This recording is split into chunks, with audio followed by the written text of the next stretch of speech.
Hey, what's up everybody? It's Neflarian with another video on Phasmophobia gear. This time we're looking at the ghostwriting book, particularly the tier 1 ghostwriting book. This is default gear. You're gonna get some free ones to bring to the investigation with you, and you absolutely need it to make sure you find the right type of ghost.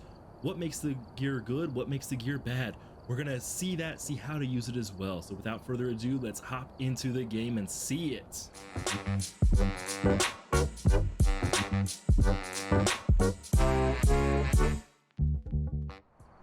So the ghostwriting book is found in the truck right here between the spirit box and the dots projector.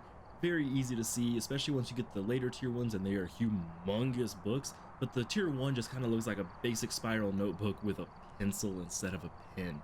But we can still get ghostwriting with it. We just have to know how to use it. Alright, so once you've found the ghost room, you need to actually set this up so the ghost can write on it. They're not going to write on it while it's in your hands. And in order to do that, you need to place it down somewhere, and that's not by just dropping it and walking away. That is not set up.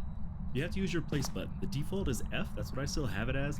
And when you hold that on a surface you can place it, you'll see it start to have like a ghost outline and then a big circle around you.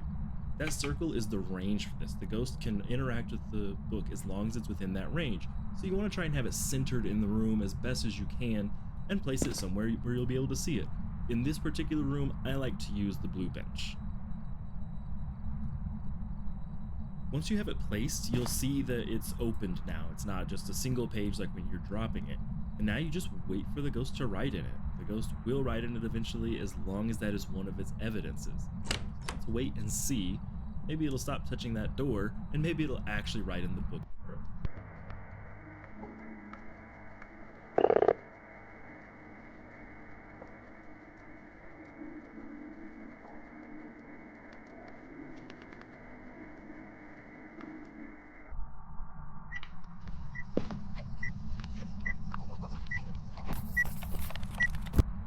Here we go, you got to see it actually write. The ghost picked up the book, drew on it. The pencil is now missing, so that's how you can know that the ghost has written in it if you can't see the markings on it. The tier 1 book is a little bit harder to see the markings than the tier 2 and tier 3, where they're going to introduce some color into the drawings. Tier 1 from a long distance can actually be hard to read, which is why I like to put it on an elevated surface. You can also listen if you're not in the room, because it's going to make some scribbling noises while it's drawing, and I'll play those here again before the end of the video. So you can see I have both books drawn in now. The tier 1 is mostly going to be scribbles. Occasionally you'll see some other designs on there. I unfortunately got 2 of the exact same design.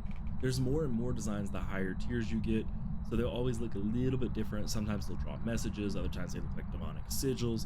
This one's just scribbles though. But like I had said, from a distance, sometimes it can be hard to tell the book is written in. So you want to make sure that the pencil is no longer on there anymore. You can see that when it's closed, it's got the pencil. When it's opened, after it's been drawn in, it does not have the pencil. So if you're not sure if it's been drawn in, put the pencil. Alright, that's it for the ghostwriting book. It's really simple. It either writes in it or it doesn't. It's really hard to mess that one up. Always remember to look if the pencil is still there on the tier 1, because that's just going to make it the easiest way to know. If you're having trouble getting ghostwriting and you think it might be ghostwriting as the evidence, take other items out of the room. The less that the ghost has to interact with, the more likely it is to interact with the book itself. So take everything but the book out once you've got that idea down that it is ghostwriting. Again, this is what the ghostwriting book sounds like when it's being written in, of course, with the EMF playing over it. So even if you're not in the room, you can actually listen for that and maybe even know that it's happening. You don't have to go back into the ghost room. Again, if you're in the ghost room, you can see the book be picked up and being written in directly. What did you think about this video? Is the ghostwriting book super easy to use or what? It's so simple. You just see it and it's done. You don't have to see it in action at all. If you want more of these videos, go ahead and join my Discord and you can get sneak peeks at some videos, first look at when they're published, as well as giveaways throughout the year. If you like this video, like it. If you dislike it, dislike it. And if you want more, hit the subscribe button and I will see you in the next video.